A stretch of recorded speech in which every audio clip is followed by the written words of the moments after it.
I'm Kesten Rono, and you are here for day 20 of our exploration of A Course in Miracles. Thank you for being here again. You are not alone in experiencing the effects of your thoughts. And thoughts, we are learning, are miracles. Miracles are expressions of love that offer strength to both you and whoever is receiving them. So, please know you are in my thoughts. I have gratitude for you, forgiveness for myself,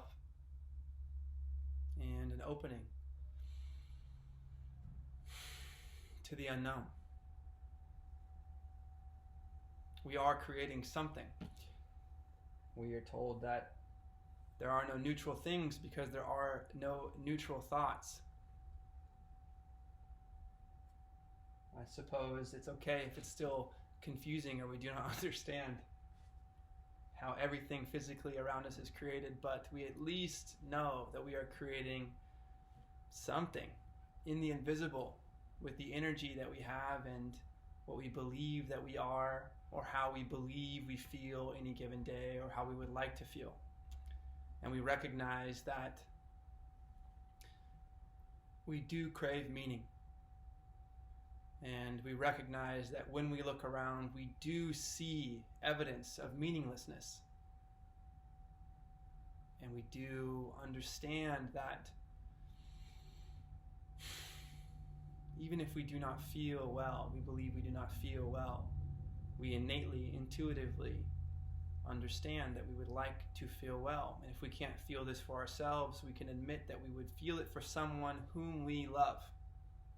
And if we love someone and we cannot give what we do not have, we recognize that we do know something about love, despite all of our fears and all of our upsets. Any amount of meaningless that we can see, there is some idea of meaning, some opportunity, some gift to give, some gift to receive, a sense of ease amongst dis-ease. And where we are uncomfortable, we allow ourselves to recognize that that means that something is new. And learning is exciting. It's how we've gotten to wherever we've gotten. And where we feel limited, we recognize we are fearful. And there are two paths, fear and love. So may we continue to dive deep into the explorations in this book and the paradoxes that we do not understand as they settle into knowingness. That there is some destination at the end of every path, even if we cannot see it. And right now we believe that we cannot see into the unknown. And our mechanism for offering ourselves safety has been to build up control and fear, so we release those things. Principle 20, miracles reawaken the awareness that the spirit, not the body, is the altar of truth. The spirit is the altar of truth. Miracles, remember, reflect the laws of eternity, not time. The body, something that decays with time. The spirit, something that maybe persists with eternity. Again, we've reflected on the idea of death of a loved one or a pet. In that moment, isn't it true to recognize that there is some separation of whatever body and spirit is? That there is some invisible, and that whatever that is in the invisible is something that we actually loved, possibly the character of whatever the body was, even though here in the body where we are tired and hungry and confused, we see everything as a package in the body. That we limit ourselves from an idea of an invisible, which limits us from possibly recognizing that we are in consciousness, that consciousness is not something in us. Maybe both are true. But miracles reawaken the awareness that the spirit, not the body, is the altar of truth. This is the recognition that leads to the healing power of a miracle. So, miracles mean life. Miracles are healing. Miracles are teaching devices that allow us to bend the rules of the world as we have known it. That it is a blessing to both give and receive. That cause and effect are never separate. They occur simultaneously. All of these mind-bending ideas that we can recognize in this disorder, this randomness, this entropy, the beauty and meaningness inside of the same disorder, randomness, and entropy of whatever miracles are, our thoughts after all. It is the recognition that miracles reawaken the awareness that the spirit is the altar of truth. It is recognizing that the spirit is the altar of truth. That miracles are reflections of the laws of eternity. Spirit and eternity linked as a representation of truth. It's this reawakening to this awareness, this recognition, that leads to the healing power of the miracle.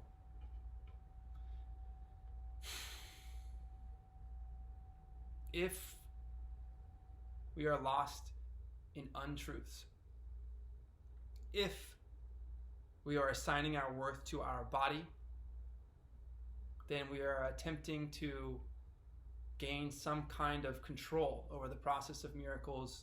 They will be misguided. They will inhibit the natural healing power of what a miracle is. So may we let go. May we let go of our upsets, regardless of the source. May we recognize that we are willing to quest or even fight, but in the name of love, not of some kind of vengeance. That having those signatures in us controls us. And the scarier thing, which I like to relabel as newer thing, that it is an excitement in its own right to all ideas, all thoughts, all miracles being somehow equal, none greater or harder or bigger or easier than another. That releasing into this kind of process offers us some strength. That a recognition of the meaningless of the way we have been seeing things, and therefore the confusion we have been feeling and the upsets that we have been creating within ourselves, no matter who perpetrated them, that we did them to somebody else or they did them to us, we simply allow ourselves the salvation, which is the will of God, which is the ability to say, in the face of all fear, fear coming up against truth, afraid to lose control of its own safety mechanism, afraid of the unknown, afraid of love, in the face of that, we simply say, it's all okay. I forgive you. And I accept your expression, even if it means my death. Not because we want to be cavalier about life. Not at all. Not because we believe we have something to prove, or that we want an eye for an eye. Not at all. Not if our actions will be misinterpreted. Because we can taste an idea that everyone deserves, which is perfect peace and perfect safety. And to know that through line, that resonance, that idea of truth and love that extends into the future, bringing the unknown into the present, allowing infinite opportunity, infinite meaning, rather than fear of the meaninglessness, the unknown. That inside of it is abundance and truth and love. And to get there, we have to recognize the polarity that we've been holding on to, the charge, so we can feel the inverse charge. the charge of lack, and allow miracles, the healing process of miracles, the expression of love, to flow from abundance to the lack. So we can see.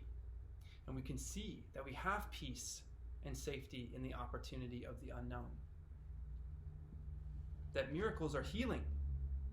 And we are here to reawaken to some other idea. Again, otherwise we would be perfectly content. We'd be extremely happy to be depressed. Depression can color our lives and make us feel like life is depressing. Where does that end? Where does that end? Where do we see that end? In people taking their lives, abusing their lives, taking other lives, abusing others' lives, because it feels like there's no meaning. But what is being pointed to is the meaningless and our desire for meaning. Our desire for life. We don't want life to end. We want our representation and our feeling of it to end. That is where depression takes us. Fear is attempting to postpone the inevitable of itself, which is its destruction, which we say, thank you for showing me. I recognize you for all of your strength. Thank you for working so hard to help me feel safe. You've allowed me to feel myself and recognize that because you exist, the inverse exists.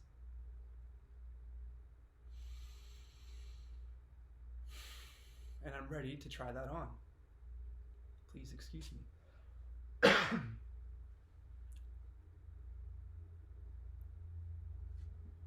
Miracles will reawaken the awareness that the spirit, not the body, is the altar of truth. This is the recognition that leads to the healing power of the miracle. Thank you for simply accepting this idea to be. Lesson 20. I am determined to see. Oof. You are determined to see. Wearing this idea immediately calls upon our conviction giving rise to the opportunity for devotion. Whew. Have we ever wanted to mean something to ourselves? To feel worthy? To hear those words?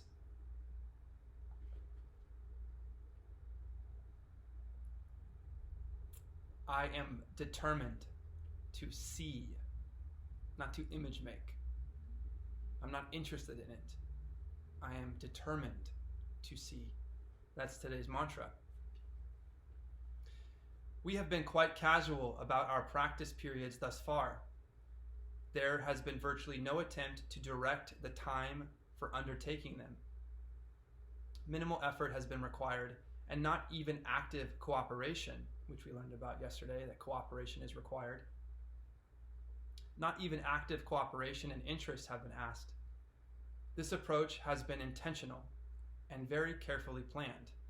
Thank you for creating a gentle blueprint for us to be exposed to these ideas one step at a time, so we can welcome in some ease despite our discomfort, through our discomfort, because of our discomfort. And practice this process of turning over our need to control to some other version here, which is actually asking more and more of us as we go along. And with this opportunity is becoming more and more responsibility. We're becoming deeper into this process of conviction for love, multiplying ourselves in the direction of truth, which we know sticks. It's building something real. May we have faith. We have not lost sight of the crucial importance of the reversal of your thinking. The salvation of the world depends on it. If you exist, you are part of all there is. And if all there is must have meaning and cooperation to add up to whatever this sonship is that we discussed yesterday, then you are vitally important. You are part of all there is. If you are gone, all that is lacking something. The salvation of the world depends upon the crucial importance of the reversal of your thinking, of my thinking. I accept this responsibility with conviction. I am determined to see if I can do it. If I can do it, you can do it. You will not see if you regard yourself as being coerced, and if you give in to resentment and opposition. Let's repeat that. We have not lost sight of the crucial importance of the reversal of your thinking. The salvation of the world depends on it. Yet you will not see if you regard yourself as being coerced, and if you give in to resentment and opposition. Okay. Our ability to see, clarification of the prerequisites of this purification. We will remain in image-making state, caught in our past thoughts and their charges. We will not have true sight. We will not see, and we are determined to see. But to see, we must regard ourselves as sovereign. We cannot see if we believe we're being coerced. We cannot do anything if we're being tricked. If we believe we're being tricked, then we're certainly being tricked. So we must remove our belief that we are being coerced. And if during this process we quit and we give into some kind of resentment, we bring that hate, fear, pain, lack, shame, depression, anger, anxiety. We bring hurts back into our life. If we give into resentment, if we believe in opposition at all, right? That's what the ego is doing. It believes it is fighting some kind of war with God. And God is simply saying, it's okay. This is the unknown. It's the design. It's your infinite opportunity and possibility. And you're limiting yourself by believing there's a war. If you believe there's a war, you believe you have to fight. If you believe you have to fight, it's hard to see, as anything is hard, but it's hard to see. It is challenging to notice that there are other ways, that we can be full of love, that we're not defending ourselves from anything except our own opportunity to see and notice love.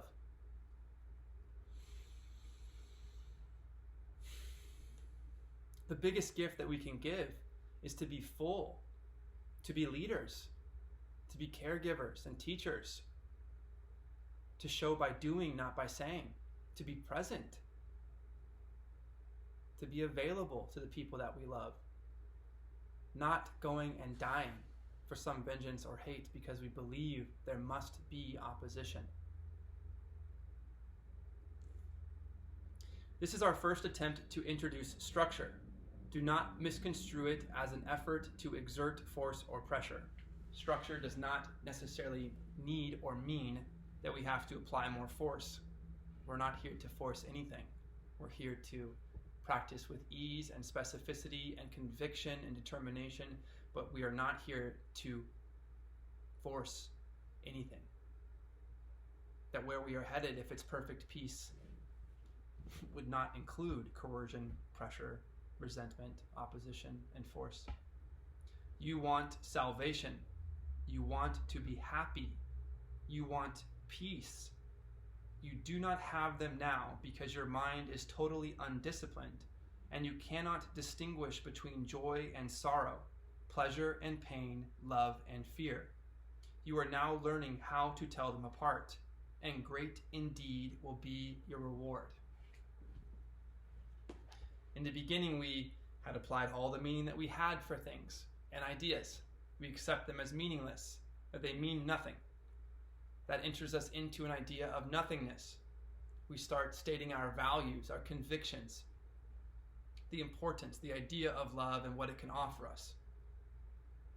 We agree that we want those things more than we want to be living in fear.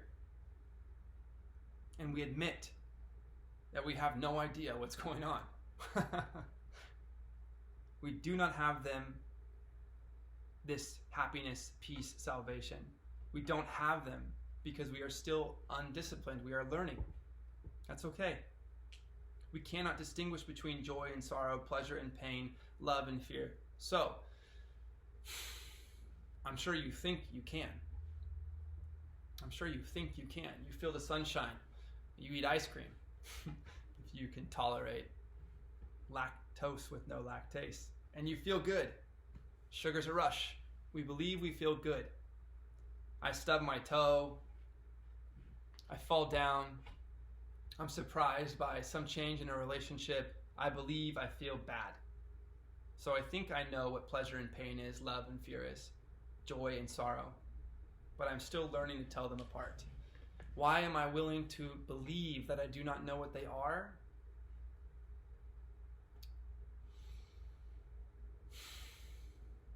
Because I'm willing to admit that I do not see perfect peace and perfect safety everywhere around me. And that this is something that I have felt for all of time.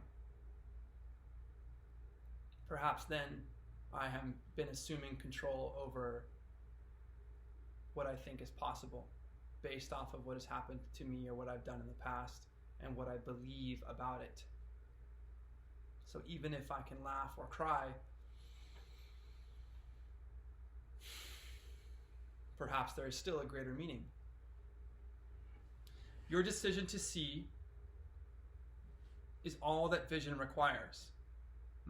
Your decision to see is all that vision requires. Your willingness to accept, then, you are determined to see. Your decision to see creates seeing, at least its opportunity. What you want is yours. Do not mistake the little effort that is asked of you for an indication that our goal is of little worth. I love this principle. Something that has been exposed to my mind over time, especially in the past few years, is that while everything seems like it should be so hard, it feels like an illusion. That the ability to change our perspective in life, which changes the outlook that we have in life, which therefore changes what we are seeing, what we are looking for, what is around us somehow. All of a sudden we can see things differently. If you buy a new car, you might notice all of a sudden that car is everywhere. A simple pattern recognition. Well, if our perception changes, therefore who we are. And yesterday we were learning something about the order of these things. You will notice that at times ideas related to thinking precede those related to perceiving, while at other times the order is reversed. So sometimes we are thinking before perceiving, and sometimes we are perceiving before thinking. There's something happening here about the simultaneous nature of cause and effect. Did you notice the car that you wanted before you bought it? Or once you bought it, did you notice that it was everywhere?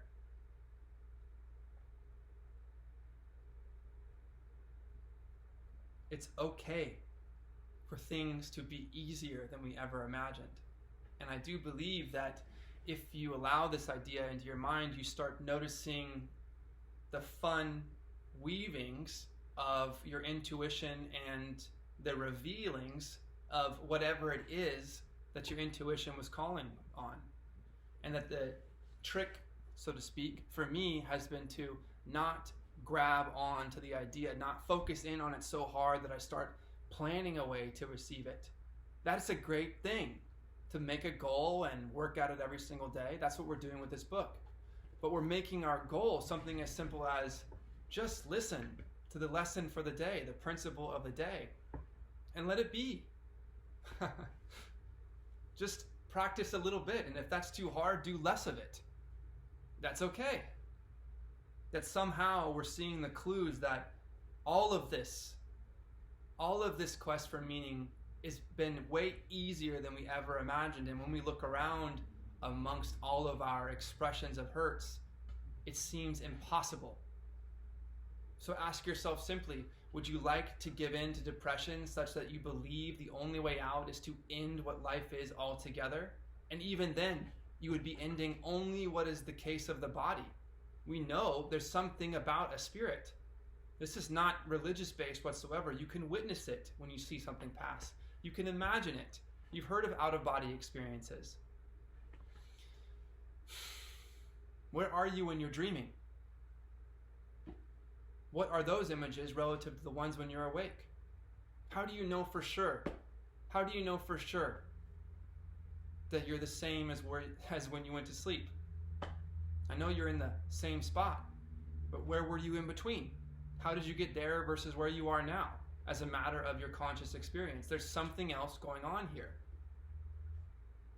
Can it be possible that in that unknown, that invisible, that there is such a thing that it's as simple as it just being or being different than we've ever experienced it?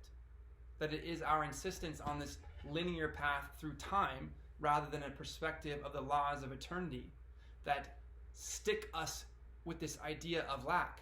We can't possibly be all across space. We can't possibly make use of our time in every direction. But what if you had eternity? Wouldn't right now, in the perspective of eternity, no matter how slow it seems, how painful it feels, be such a gift to experience when you could experience everything else later? If we had that perspective, wouldn't we want to believe that we have absolute meaning right now, that we exist at all? From that perspective, from wherever the idea of God as a creator would have been able to see the world, from the highest peak and given infinite time, wouldn't we be able to order everything? To play with it in every permutation? And then we shrink ourselves down to where that hurts or it's loud. We're shocked because our focus is so narrow. We are unable to zoom out easily.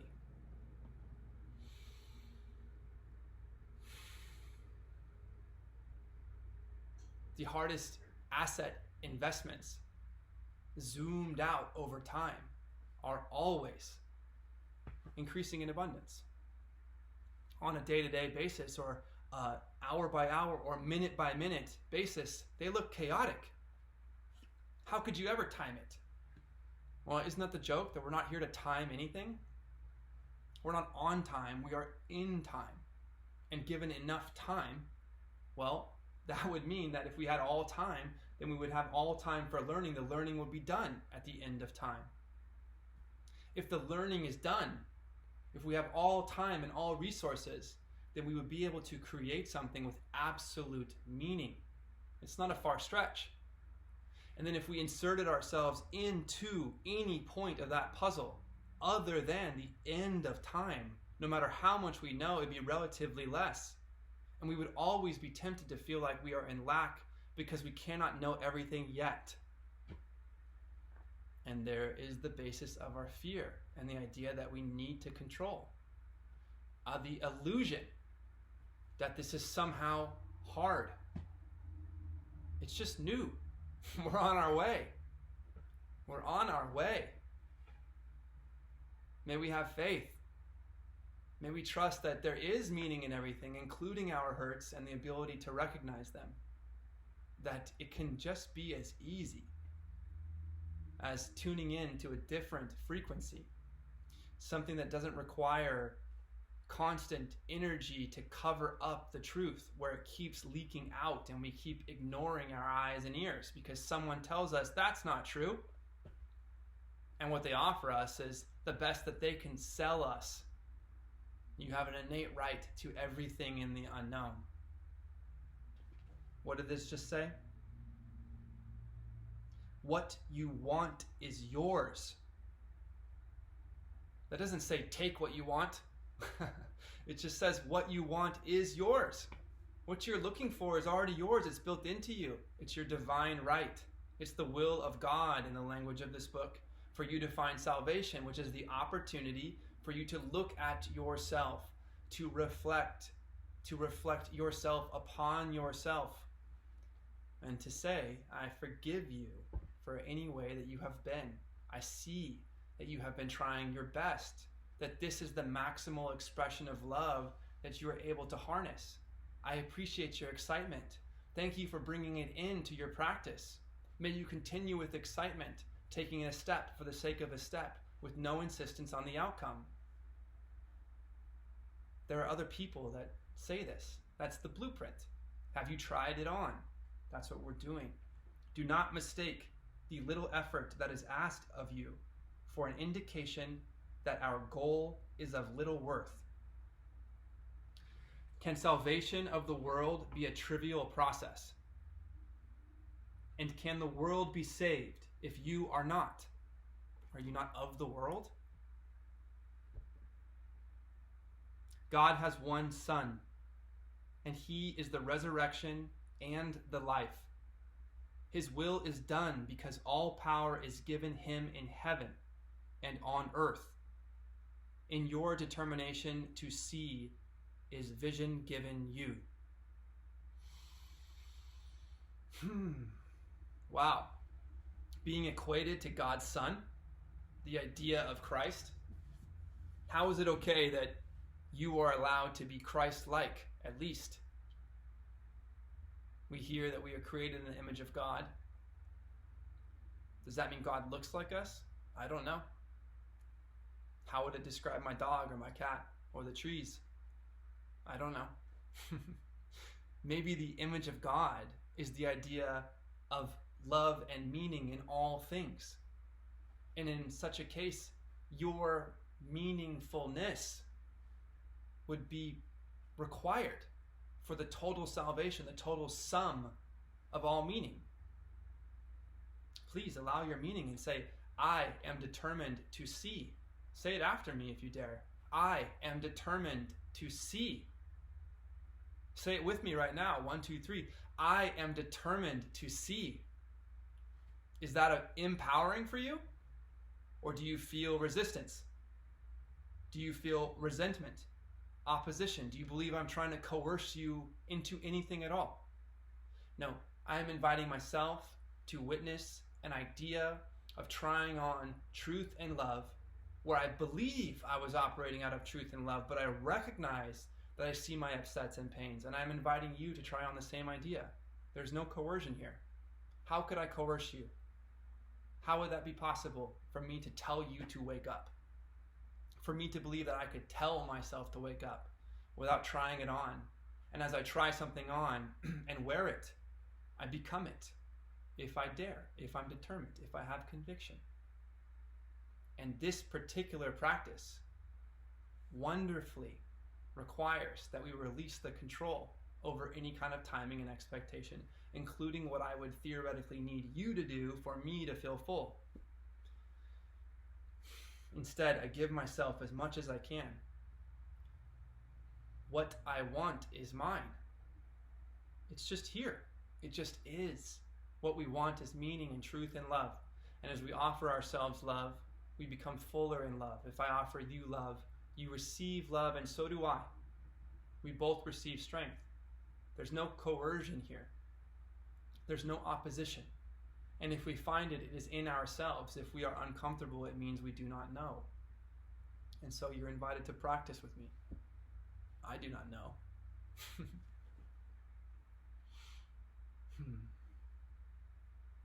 So, God had one Son.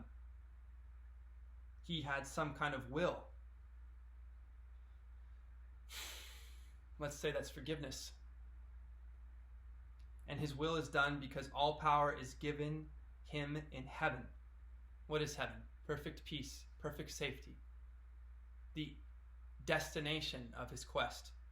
How does he get there? By questing. By being determined to see. That is his will and his power. In heaven and on earth. Okay. Miracles give us some kind of connection between all people, some kind of connection between mind and body, spirit and body, heaven and earth. In your determination to see is vision given you. Okay, you may have sight because you are determined to see. The Son of God here was given power in heaven and earth because he had a will, a determination. He had a determination to pursue something. He is the resurrection and the life.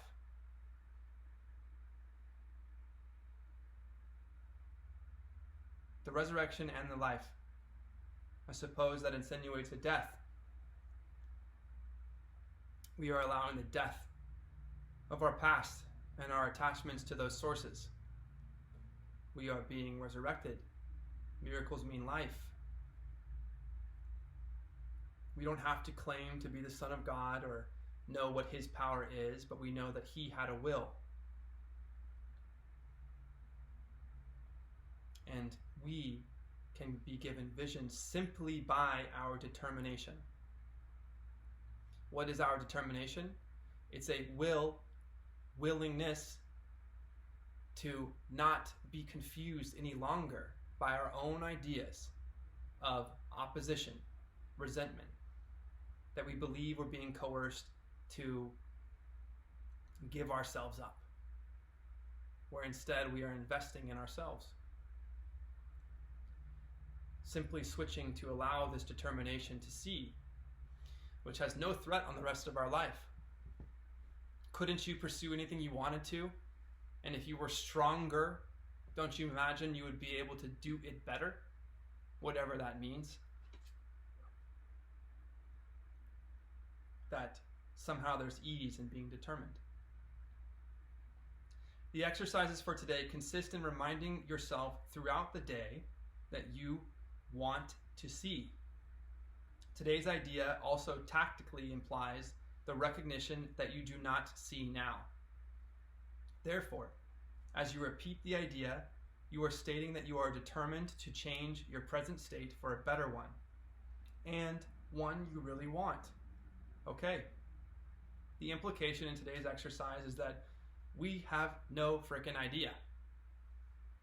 We do not see now. We are image making with the feedback that we're getting from our past and what we believe we're perceiving around us.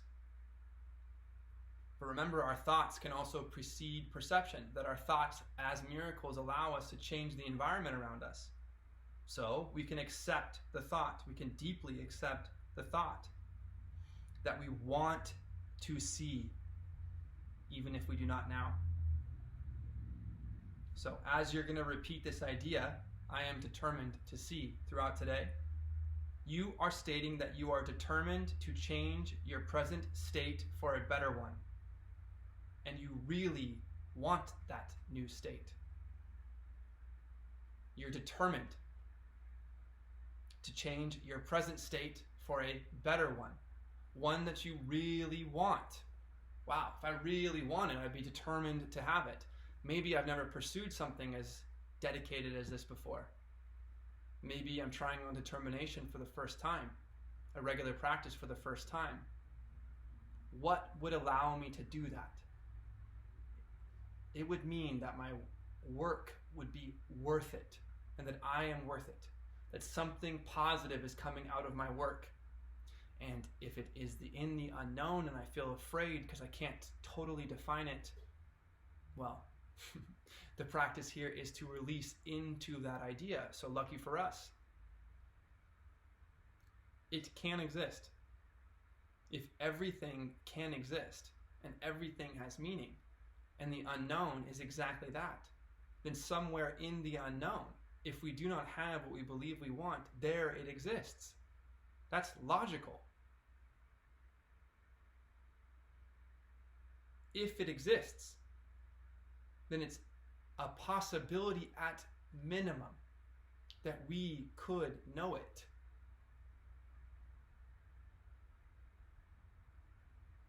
That we are determined to change our present state for a better one.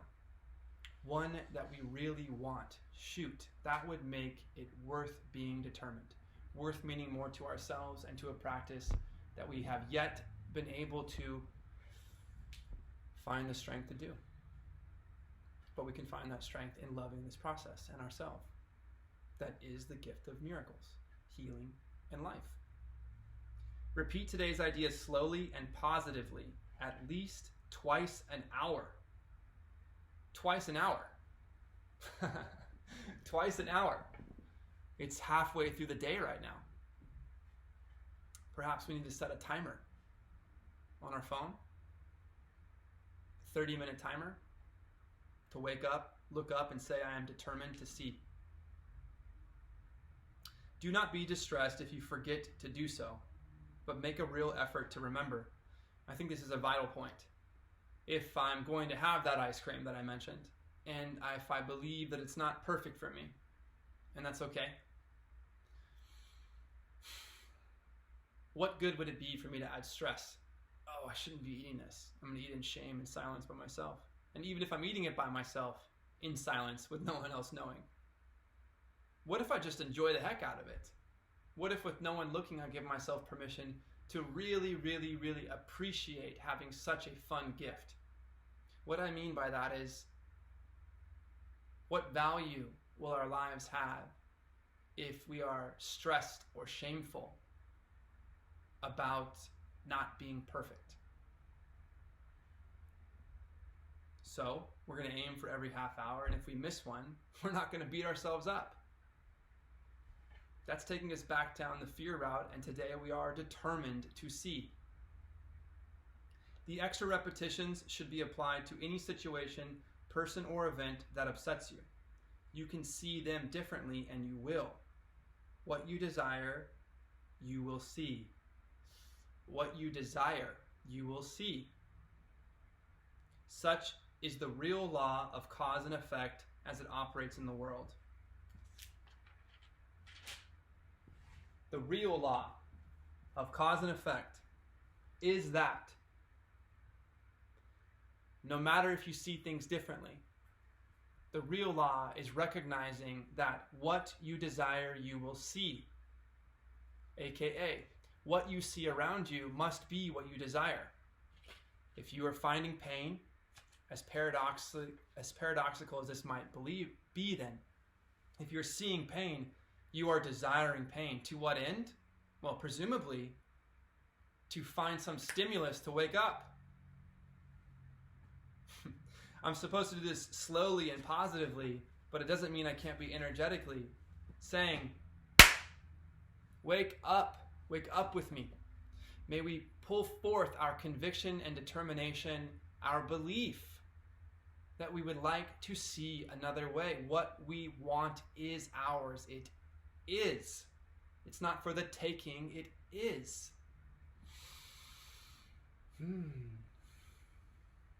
What we desire, we will see. Thoughts can precede perception, and perception can precede thoughts. There's some kind of dance happening. Let's presume that that makes no sense to us. So be it. We can set it all aside and accept a simple principle that what we desire, we will see. That seeing offers some kind of power. Here, we're being reminded that controlling that limits its capability, its effect, its ability to heal. It brings us back into the realm of fear through control. And yet, we are invited to recognize such a power that we believe does not exist, that must be somewhere in the invisible. And if that idea gives us opposition, may we relax that in our discomfort, we just simply do not understand. That is logical. If we do not understand something, or we're not good at it, we are allowed to practice it. Dribbling a basketball, juggling a soccer ball. It doesn't matter what it is. I felt shameful about my inability to do those things. I could be captain of my team and still inside my mind think I wasn't worthy, and therefore not go out and try out for next year's team. Should I continue to feel shameful about those things? To recognize that I'm worthy and I do not know where to place it, so I get smaller. Did I ever learn anything valuable in hardening myself? Yes, I'm here. The learning went on. I recognize that because I found more pain in injuries and relationships and in myself, I must have been looking for more pain. Wholly, that must not be true. As I learned more about food and movement and medicine and money. But do I see those all around me? I'm very tempted, the old version of me, to still recognize lack everywhere, which would lead me again back down a path of shame and depression, anxiety about the future, negative self-talk, discomfort, a desire for it all to stop. Thank God I felt all these things, and that one day I realized that even if I didn't want everyone to see how I felt inside, no longer would I exist if I wouldn't allow myself to start being honest inside. So I tried the scariest thing I've ever done and dared myself to see life differently, to recognize that I desired a better way. What I desired, I came to see. Do I believe that I have everything? It would be very easy for me to look around and to believe that I do not have enough. And yet I find love everywhere in my life. Every day I catch myself, it would seem, saying, "Wow," out loud. Now I am overcome by ideas. And the breadth of the ideas comes with infinite questions, rather than a need to know all answers. Now I am constantly exploring, having tipped the scale into curiosity. All lessons that I continue to learn painfully, until I started to realize that I am in control of my worth, of seeing my value, the opportunity for salvation. And since then I've learned to sing. I never sang before. And thus I feel as though my heart sings. And I'm blessed when I walk around to see people watching me, watching my dog. I think I'm just being myself, but I'm following my intuition, and yes, I'm irregular inside of a system. And so therefore I get noticed, and some people are scared, or I scare them and I reflect. And some people are smiling, and so I smile with them and I reflect. Should I go down a path of placing myself in a box anchored down under a net again to revisit my path, to untangle infinite web of complex cyclical feelings of shame and anger, more pain, shame, and anger? I have cried in depression, cried myself to sleep for years when I was younger. And then I cried again every week in gratitude, unlocking parts of me that I pretended were never there, grateful to greet them, crying with laughter, until the opportunity to feel anything, all things, has become more beautiful. Now if I feel what is sadness or elation even, and tears want to come out, I agreed a long time ago to cry with my eyes open. Initially just a dare, not to tuck it away.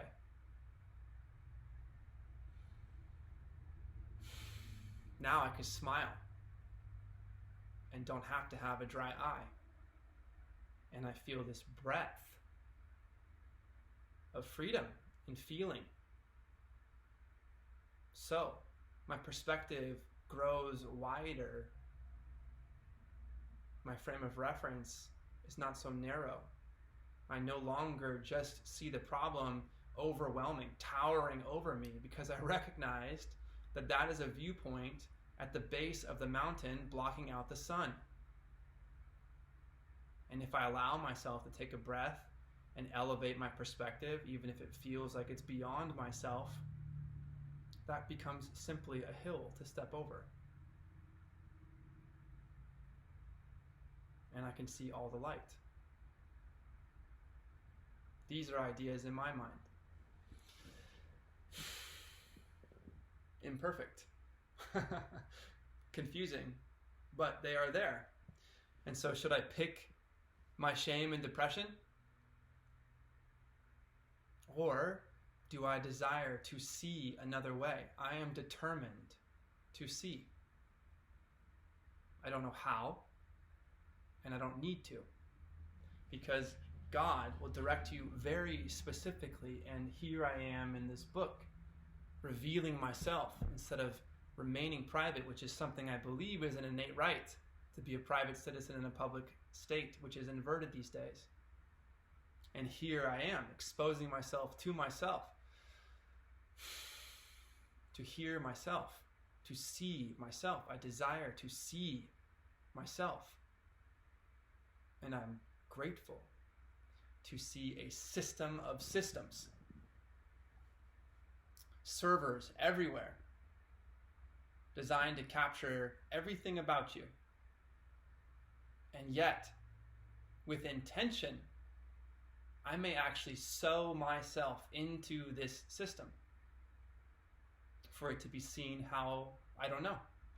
I'm not doing it to gain control. I'm doing it to seed love into life. And wherever it can be noticed, however, even if it is recognized in anger towards me,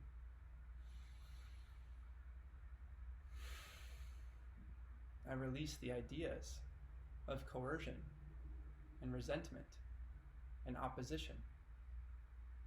And I welcome forgiveness and patience. And I'm able to do this because there is some idea of love that can be unconditional, which always welcomes us back because it has never gone anywhere. It just is. May we allow it to be that easy, that things just are. And why are they?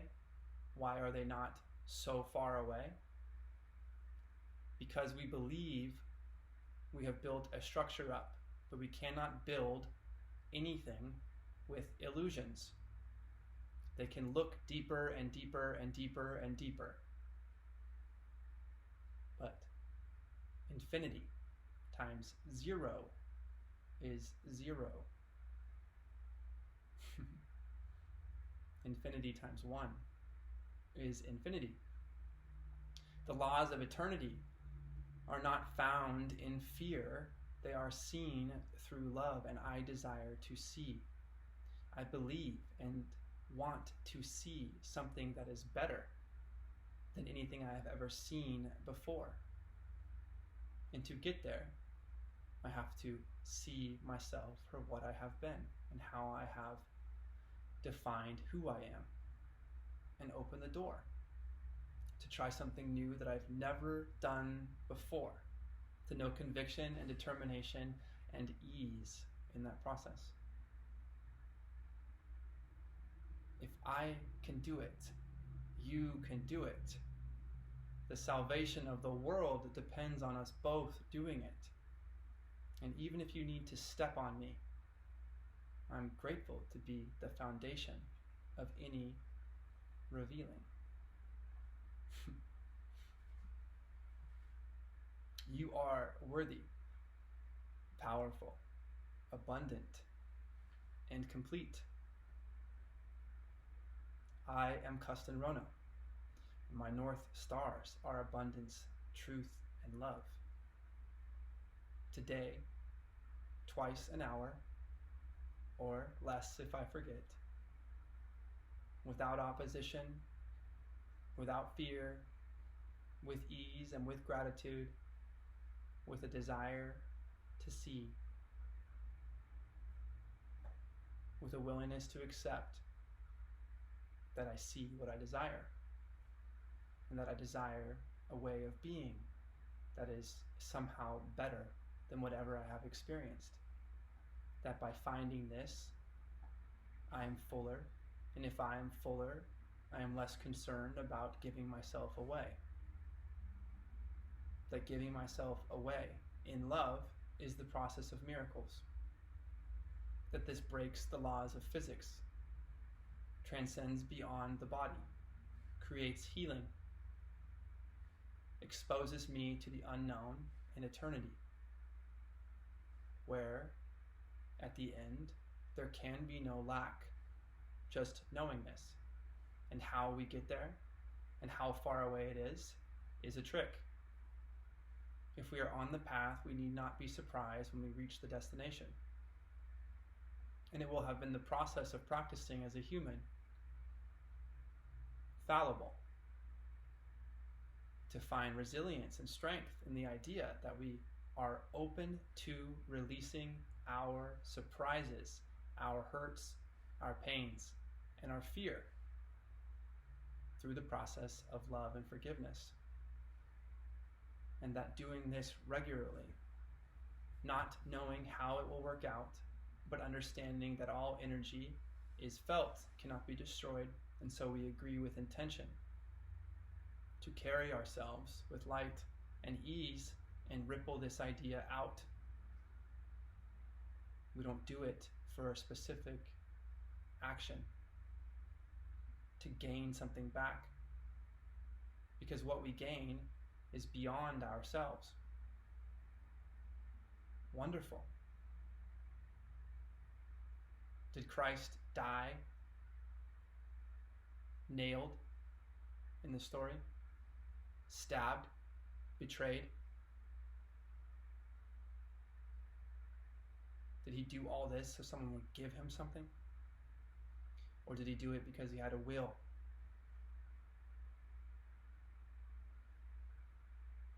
I am Kesten Rono, I say again, and I am determined to see. Hopefully, seeing you tomorrow for day 21 of A Course in Miracles.